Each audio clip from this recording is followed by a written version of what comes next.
Hi, I'm Rev Myron. I'm a minister through Pathways of Light, and I've been a Course in Miracles student for over 40 years.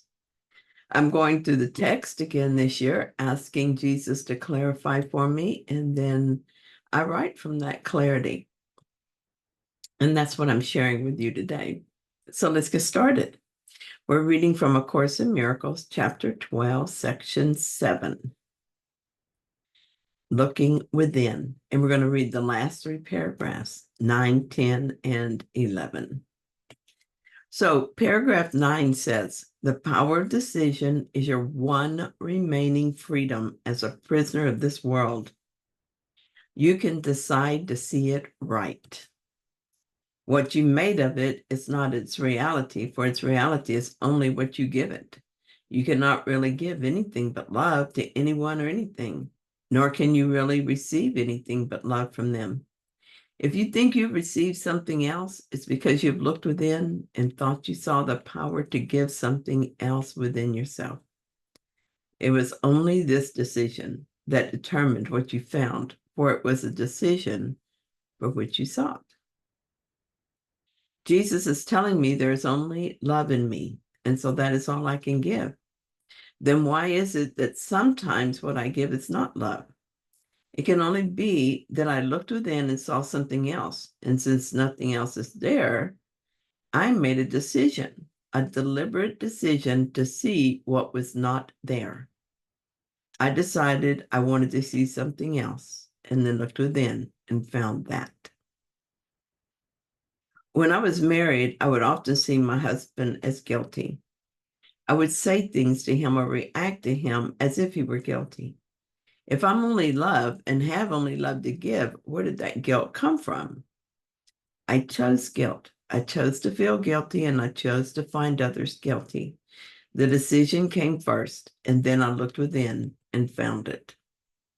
How funny that I used to think that I found him guilty because of his actions. That is, because he really was guilty. I could list all my justifications for his guilt and would defend my belief that he was guilty to anyone who would listen. How funny that I found guilt everywhere I looked and never considered that the guilt was coming from my own mind and that it wasn't even true there. It was being generated by a false idea that I had chose to believe. So here's what happens. I find myself in a situation and I ask for advice about how to see it. There are only two advisors in my mind, the Holy Spirit and ego. An example of this would be when I found my husband guilty. The ego told me that I was being attacked and that I must defend myself, and he was the one guilty of putting me in this position. The ego has now defined the problem and warned me that I need to take action in my own defense. With the situation thus defined, the ego's solution seems sensible. If I stop and choose the Holy Spirit as my advisor, he will show me the innocence in the situation. He will show me the one problem. We think we're separated from love. And he will show me that this problem has already been solved. He will show me that as a creation of love, there's only love in me and only love in this man, in spite of the apparent circumstances. There is nothing to give now except love. When I was married to him, I became so confused that I really believed in his guilt. It seemed perfectly natural, if really unpleasant, to live like that. I thought he was the problem and the solution was to get rid of him. All along, the problem, being in my own mind, followed me everywhere I went. So divorce solved nothing. I look back on that time and wonder how I could stand to live like that. I'm not completely free of my confusion, but every day I let more of it go, but deciding for God rather than ego as my advisor. So paragraph 10.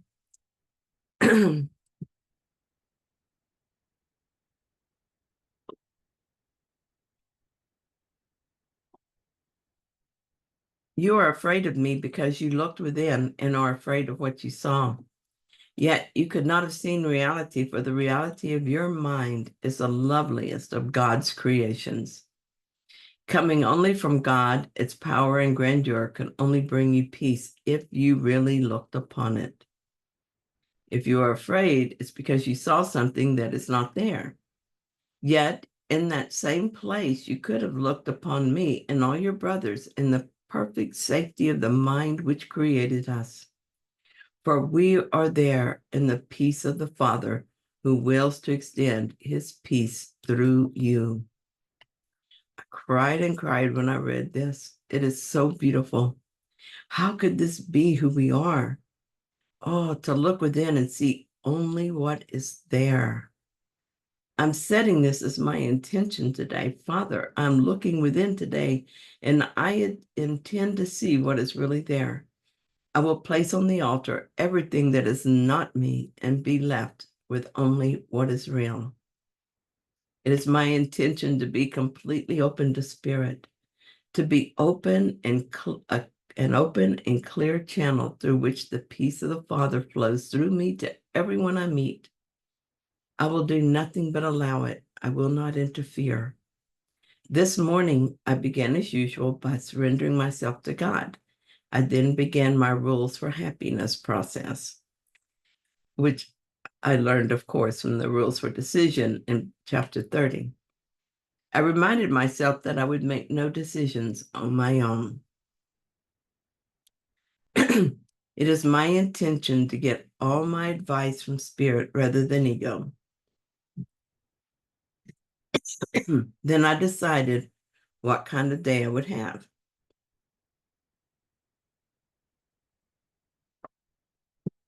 I will love everyone I see and know that they love me. I will feel the joy of being. As I will accept all things as they are, I will be serene and still.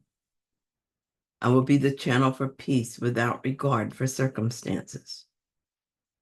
This is a day I will have if I make no decisions on my own.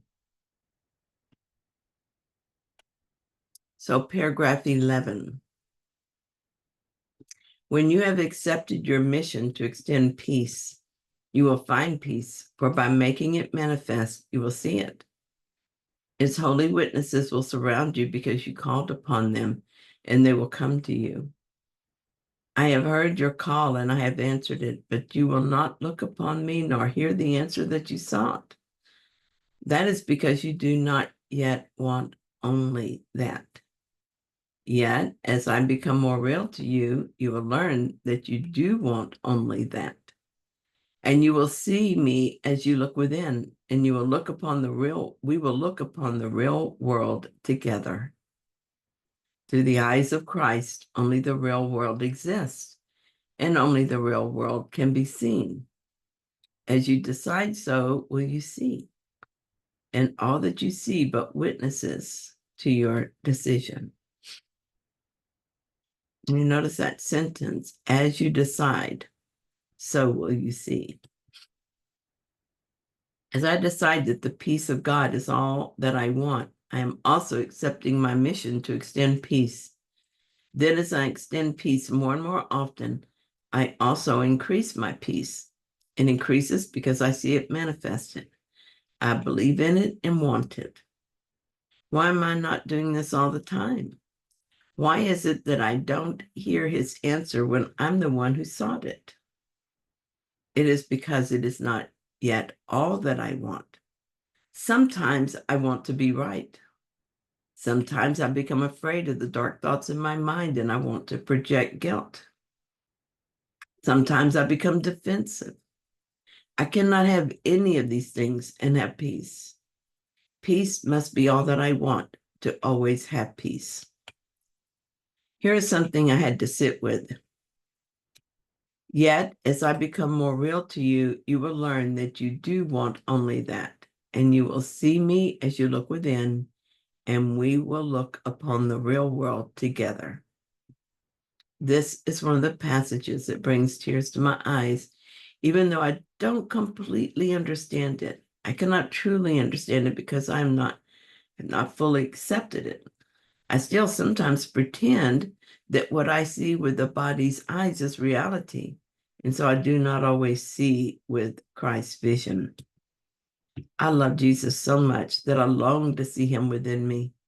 See him within me and see us as part of the same family of God. So I pay close attention to the world I see. If it is not a joyous and peaceful world, I know that it is not the real world. I know that I've lost sight of the truth. So I make a new decision, a decision for God. And the decision for God becomes manifest in my life. Thank you so much for joining me in this reading. Oh, and by the way, that is not the last of the paragraphs. I remember we have more, which we will finish tomorrow. So thank you for joining me in this reading. I hope that you found it helpful. If you did, then please like it. And if you haven't yet, please subscribe. And I'll be back soon with another reading. See you then.